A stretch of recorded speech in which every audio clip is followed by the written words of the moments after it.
kenapa kan trader banyak stres dalam trading dan juga dalam stres as a result dia turun naik, dia tak betul-betul profitable. Kenapa jadi macam tu guys? Pertama sekali saya perasan kenapa trader stres dan juga kenapa trader ni kerja lebih ialah kerana dia tidak ada satu setup yang profitable, satu setup yang dia boleh pakai dan ulang-ulang dan pegang pada itu saja, dia boleh konsisten. Jadi maksudnya sering tukar-tukar teknik ataupun tukar-tukar setup. Itu sebab iaitu jadi stres. Jadi dia buat kerja lebih lah. Yang kedua ialah kenapa trader stres dan juga kerja lebih dan tak konsisten. Dia terlalu fokuskan iaitu percentage besar. Okey, dia fokus kepada trading game plan. Dia fokus kepada percentage tu besar. Dia tak nak buat 1%, dia tak nak 2%, dia tak nak 3%, dia nak kalau boleh 50-100%. Ini adalah biggest mistake di mana lagi banyak persen you buat, lagi tinggi risiko yang berlaku pada you. Yang ketiga, kenapa trader stres dan juga tak konsisten dan kerja lebih? Ialah kerana modal kecil. Kebanyakan saya jumpa orang yang trading, start trading, saya tak ada modal, saya tak ada duit, saya nak bayar hutang, dan masalah saya modal. Jadi bila modal kecil ni, dah tentu dia akan patah balik sebab nombor 2 tadi, dia cari percentage besar, which is silap.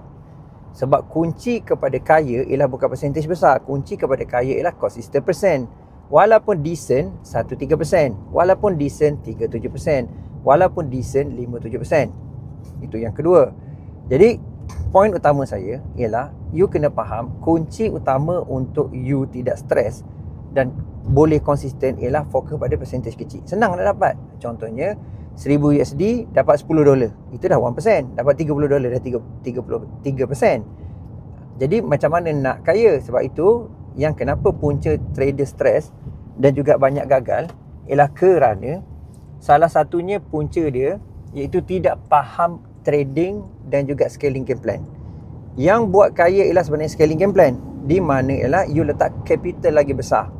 Dan sebenarnya capital tak ada masalah. Capital boleh cari. Kita boleh jual barang, kita boleh kerja lebih, kita boleh sekarang ni copy trade, kan, jadi manager kalau you konsisten, dan juga you boleh masuk prop trading. Cuma masalah utama ialah ada yang kata kalaulah saya tak dapat semua macam mana? Sebab tu saya nak you bayangkan worst case pun kalau you tak ada modal pun, cuba you bayangkan you konsisten 5-10% sebulan selama 12 bulan. Ada tak orang nak invest kepada you? Ada tak orang kata, why not aku bagi kau duit, kau ambil 30%, aku 70%. Dia pasti ada guys. Jadi sebenarnya trading ni tak perlu stres, trading tak perlu kerja lebih. Trading ni boleh less stress, trading ni boleh less time. Okay, trading ni boleh less effort, tapi sama dia boleh huge advantage. Okay, so ini key utama dia yang saya bawakan. Kita nak ada banyak masa, nak ada banyak duit. Bukannya 24 jam hadap chart, tidur hadap chart.